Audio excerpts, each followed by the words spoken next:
आज 19 मार्च गुरुवार गुढीपाडव्यानिमित्त सर्व शेतकरी बांधवांना नमो शेतकरीचा 8वा हप्ता 2000 रुपये खात्यामध्ये जमा होण्यास सुरुवात.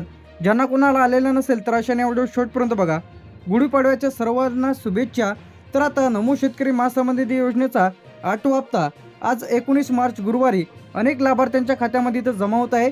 जे की आता PM किसानचा हप्ता जे की 13 मार्चला 22वा हप्ता खात्यामध्ये जमा झालेला आहे.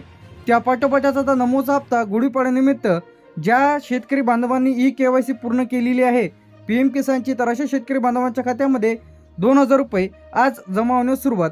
तर आता 13 मार्चला जे की इथं नमो शेतकरी महासंबंधित योजनेचा 22वा हप्ता इथं जमा झालेला आहे. तर आता नमो शेतकरीचा 8वा हप्ता वाटप सुरू झालेला आहे. शेतकरी बांधवांना मिळत आहे तब्बल 4000 रुपये. आता 13 मार्चला जे की PM किसानचा इथं हप्ता जमा झालेलाच आहे. तर आता आजची जी काही नवीन अपडेट म्हणजे आताच्या घडीची सर्वात मोठी अपडेट म्हणजे नमो शेतकरी महासंबंधित योजनेचा हप्ता वितरित सुरू झालेला आहे, जे की या जिल्ह्यांमध्ये. तर आता एकाच दिवशी सर्व जिल्ह्यात पैसे तर येणार नाही, टप्प्याटप्प्याने पैसे तर येणार आहे. तर आता यामध्ये आजची जे की 19 मार्च गुरुवार आजची नवीन अपडेट म्हणजे DBTच्या माध्यमातून पात्र शेतकऱ्यांच्या खात्यामध्ये पैसे तर येत आहे. आता उर्वरित 2 ते 3 दिवसांमध्ये इथं जमा होऊ शकते किंवा 5 दिवस सुद्धा इथं लागणार आहे. तर आता यामध्ये कोणाला पैसे इथं मिळणार आहे. तर आता PM किसानचे ज्यांचं यादीमध्ये नाव आहे, तर PM किसानची यादी कशा पद्धतीने तर पाहिजे ते सुद्धा सांगणार आहे. बँक खाते आधारशी लिंक असणे आवश्यक आहे पैसे मिळवण्यासाठी. यानंतर DBT लिंक असलेलं खातं तुम्हाला इथं लागणार आहे. त्याचप्रमाणे 712-8 इथं लागणार आहे. यानंतर KYC तुमची झालेली असणे आवश्यक आहे PM किसानची. तर PM किसानच्या पोर्टलवर जाऊन तुम्ही KYC करून घ्या. यादीमध्ये नाव आहे की नाही चेक करून घ्या. PM किसानच्या पोर्टलवरती जाऊन चेक करू शकता. आता या कारणामुळे तुम्हाला पैसे तर येणार नाही, आधार लिंक नाही, KYC नाही, बँक खाते बंद आहे, नावात चूक आहे, तर अशा वेळेस तुमचे पैसे तर थांबणार आहे. तर आता काही जिल्ह्यांमध्ये वाटप इथं सुरू झालेलं आहे, काही ठिकाणी प्रक्रिया सुरू झालेली आहे.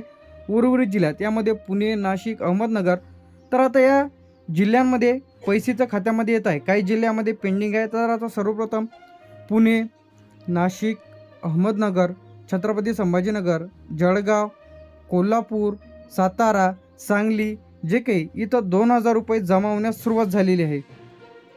यानंतर जे ते आपलं सोलापूर, लातूर, बीड, परभणी, नांदेड, हिंगोली, धाराशिव, तर आता या जिल्ह्यांमध्ये जे की नमो शेतकरी महासंबंधित योजनेचे 2000 रुपये जमा होण्यास सुरुवात. तर आता खाली जे जिल्हे आहे हे जिल्हे काय आहे, पेंडिंग जिल्हे आहे. यामध्ये ठाणे, पालघर, रायगड, रत्नागिरी, सिंधुदुर्ग, धुळे, नंदुरबार, बुलढाणा, अकोला, वाशिम, अमरावती, तर हे जे काही जिल्हे आहे हे जिल्हे काय आहे, पेंडिंग जिल्हे आहे.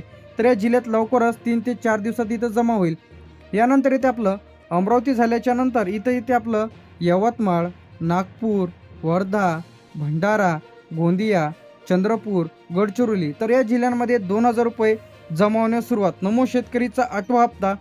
तर आता यानंतर यामध्ये लवकरच अपडेट येणार आहे. मुंबई शहर, मुंबई उपनगर, काही जिल्ह्यामध्ये बाकी राहिलेले आहेत. त्याचप्रमाणे सर्वच जिल्ह्यात एकाच दिवशी पैसे इथं येणार नाही. तर आता जे काही 13 तारखेला जो काही हप्ता इथं जमा झालेला नमो PM किसानचा, तर आता त्या पाठोपाठात जे काही शेतकरी बांधवांना PM किसानचे 6 आणि नमोचे 6 अशा वर्षाला 12000 रुपये इथं मिळत आहे. नवीन फॉर्म भरणेसुद्धा इथं सुरू झालेले आहे. तर आता जी काही पात्रता यामध्ये आहे, तर आता सर्वप्रथम PM किसानच्या यादीमध्ये नाव असणे आवश्यक आहे. 712 तुमच्या नावावर असणे आवश्यक आहे. आधार कार्ड, DBT KYC पूर्ण असलेल्या शेतकरी बांधवांना पैसे तर येत आहे. आता लगेच तुम्ही तपासा की तुमचं यादीमध्ये नाव आहे की नाही. तर आता यामध्ये पैसे न येण्याची मुख्य कारणे, तर आता पैसे काय येत नाही, सर्वप्रथम तुम्हाला KYC पूर्ण करावं लागेल. PM किसानची KYC ज्यांनी केलेली नाही तर अशांना पैसे तर येणार नाही. आधार लिंक कार्ड नसेल अशांना पैसे तर येणार नाही. बँक खाते किंवा खात्यामध्ये जे काही नाव दिलेलं आहे ते चुकीचं असेल अशा वेळेस पैसे तर येणार नाही. जमिनीची नोंद व्यवस्थित नाही, PM किसानच्या यादीमध्ये तुमचं नाव नाही आहे किंवा तुमचं नाव इथं रिजेक्ट झालेलं आहे, तेव्हा पैसे तुम्हाला इथं येणार नाही.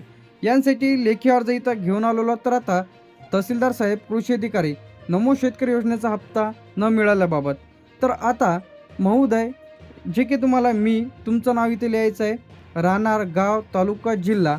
त्याचप्रमाणे नमो शेतकरी योजनेचा जो काही हप्ता आहे किंवा तुम्ही 2000 रुपये अद्यापही माझ्या खात्यामध्ये जमा झालेला नाही, माझी पी एम किसानची आय डी पूर्णपणे आधार लिंक आहे, तरी माझा अर्जाचा विचार करून लवकरात लवकर हप्ता खात्यामध्ये जमा करण्यात यावा ही नम्र विनंती. तर पैसे आले नाहीत तर तुम्ही पी एम किसानच्या पोर्टलवरती जा, बेनिफिशरी त्याच्यावरती क्लिक करा, CSC सेंटरवर जाऊन KYC करा. आधार लिंक नसेल तर आधार लिंक करून घ्या, किंवा तलाठी कार्यालयामध्ये तहसीलमध्ये जाऊन तिथं पी एम किसानचा विभाग राहते, तिथून जाऊन चौकशी करून घ्या. तर अशा पद्धतीने आज गुढीपाडव्यानिमित्त लाभार्थ्यांच्या खात्यामध्ये नमो शेतकरीचे 2000 रुपये म्हणजे 8वा हप्ता आज गुरुवार जमा होण्यास सुरुवात झालेली आहे.